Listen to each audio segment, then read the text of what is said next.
Welcome to my new retrospective series here on World of Geekdom, going back and looking at the Indiana Jones franchise before we watch Indiana Jones and the Dial of Destiny on June 30th. And we're going to start today with the very first movie, and that is Raiders of the Lost Ark from 1981.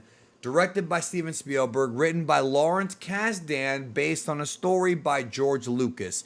The Indiana Jones franchise really began just like how Star Wars did, where Lucas was looking at the childhood weekly television serials that would be these adventure stories. Lucas watched something called Adventure Theater when he was a kid, and you saw Flash Gordon and all these different kind of shows there, and that's what inspired him to make movies like Star Wars that would become franchises. You have to remember that the idea of a franchise in the 70s and 80s wasn't really a thing beyond like horror.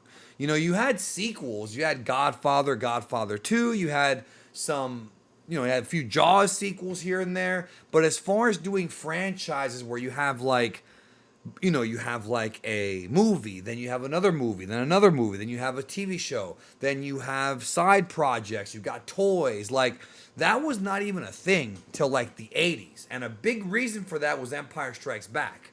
You understand? And it's funny because now we go to Toys R Us and we see toys of everything, right? But George Lucas is one of the guys who really commercialized movies into being toys. Obviously, not the first, but he probably did the most expansion of anybody. So this is basically supposed to be like a modern, 20th century version of Star Wars, where you have a cocky main character. Well, I mean, Luke wasn't really cocky, but Han Solo was, obviously played by Harrison Ford as well, who is also very skilled and kind of a ladies' man. In many ways, the Indiana Jones series is very much like the Bond series. They have a lot in common. They have a lot in common, except that Indiana Jones is usually fighting like Nazis and guys like that, as opposed to like real stuff, as opposed to James Bond. But they're similar. I mean, usually James Bond's trying to apprehend a crook, whereas Indy's trying to find some mystery treasure, whether it be something from space or from Earth or from the Bible or whatever. And it really all started here with Raiders of the Lost Ark. Now, for a long time, like when I was a little kid, Temple of Doom was my favorite. Then it became Last Crusade. And then at some point in my 20s, I went back and I saw Raiders and I loved it. And that became my favorite Indiana Jones flick. And I watched it again for the purposes of this review. And the first thing I want to talk about is the most phenomenal, besides everything everyone talks about, I want to talk about something that a lot of reviewers on here don't talk about when it comes to their reviews, including myself. I miss it sometimes. And that is the music. My God, I forgot how good this soundtrack is. Indiana Jones was performed by, of course, John Williams, a friend of both Lucas and Spielberg, who's done some of their greatest movies ever. He is the greatest film composer of all time, in my opinion.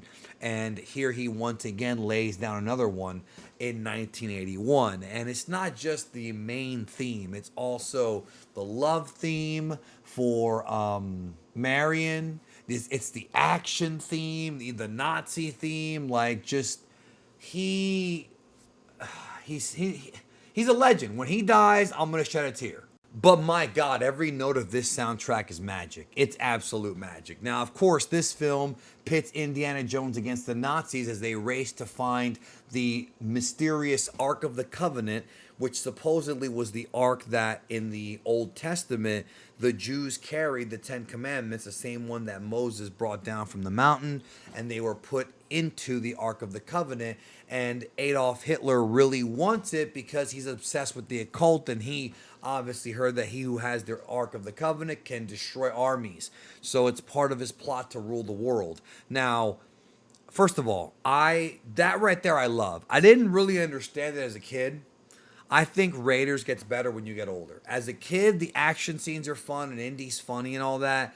But Star Wars is much easier to watch as a kid than Indiana Jones was. Indiana Jones is a little bit older, maybe the teenage adult audience, because I really do appreciate this movie a lot more than I ever did. Not just because of the action, which I've enjoyed since I was a kid, and the tunnels and the trap doors and all that stuff he has to go through. Kind of like Tintin. Remember Tintin? I love Tintin. Anyways, it's also the lore and the backstory. Like, I love the fact that Hitler, which, by the way, the whole thing about Hitler being obsessed with the occult is based on reality, because that was true. He was looking for occult artifacts. So that is something I like about Indiana Jones versus Star Wars, is that in Star Wars, you can kind of make it about anything because it's a fictional world, a fictional galaxy a long time ago and far, far away, right? But with Indiana Jones, Lucas takes real events and kind of tells this story about them, and still puts in some fantasy, like, the supernatural aspect. I mean, I don't know if somebody opened the real Ark of the Covenant, if that would happen, but it's certainly not something that people will want to do, especially after seeing this movie, because some people are probably going to think it really did happen. You know what I mean? It really did kill Nazis, even though it's just a movie. Who would really want to test that? I think it really put that in people's minds. Like, don't mess with, ancient artifacts from the biblical times, because you never know what's going on with that.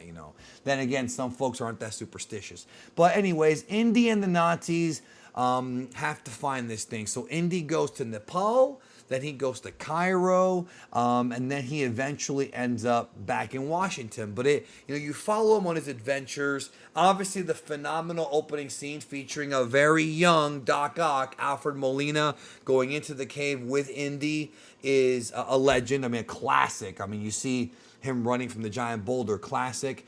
Karen Allen as Marion Ravenwood.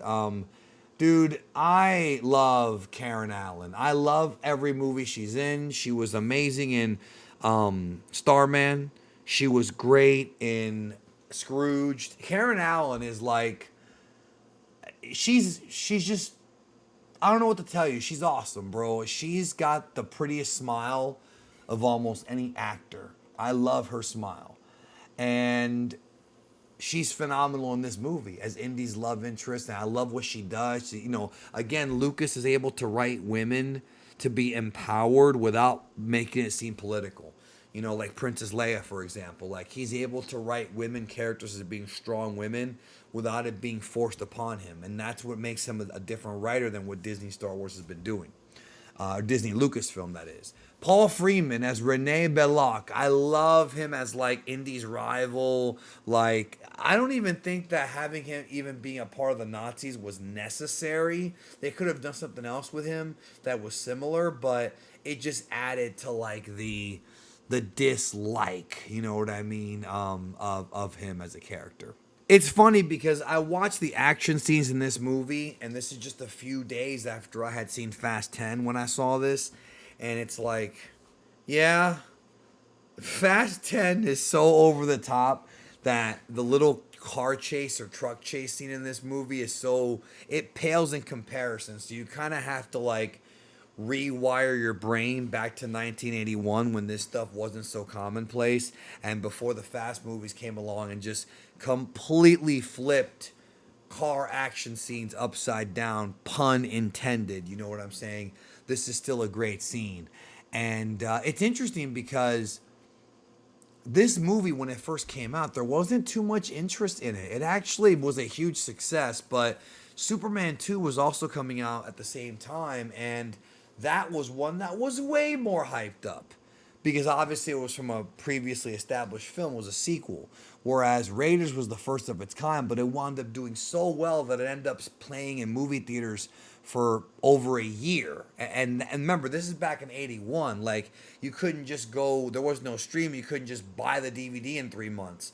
Or nowadays, 6 weeks, you can buy the DVD, Blu-ray, or 4K. You had to go back to the theater to watch it. Of course, theaters back then were like $5, if not less than that. Probably less than that, because I remember theaters being $5 when I was a kid. Hell, I remember going to a matinee for $4. So I can imagine movie tickets back in 81 were probably $2 or $3, but that's not that much, even though the inflation's changed that. That's not that much to see a movie multiple times, especially one that's this good. But man, John Williams killed it. Steven Spielberg was the perfect guy to direct this movie. Obviously, some of the sequels don't hit as good, but We will be covering them with when we get to Temple of Doom. Interestingly enough, Frank Marshall is a producer. In case you don't know, Frank Marshall is the husband of Kathy Kennedy. So again, there's that tie-in. You know, it's unfortunate because Kathleen Kennedy has under her belt a tremendous, tremendous catalog of films she's produced. But as the leader of Lucasfilm, I feel like she's not fit for that role. And I'm being kind when I say that. There's people on YouTube who have said way worse things about her.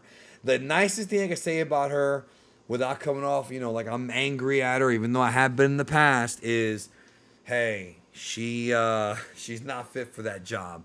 But anyways, we'll continue this series with Temple of Doom. Does that one still hold up? Will it be my favorite like it was when I was a kid?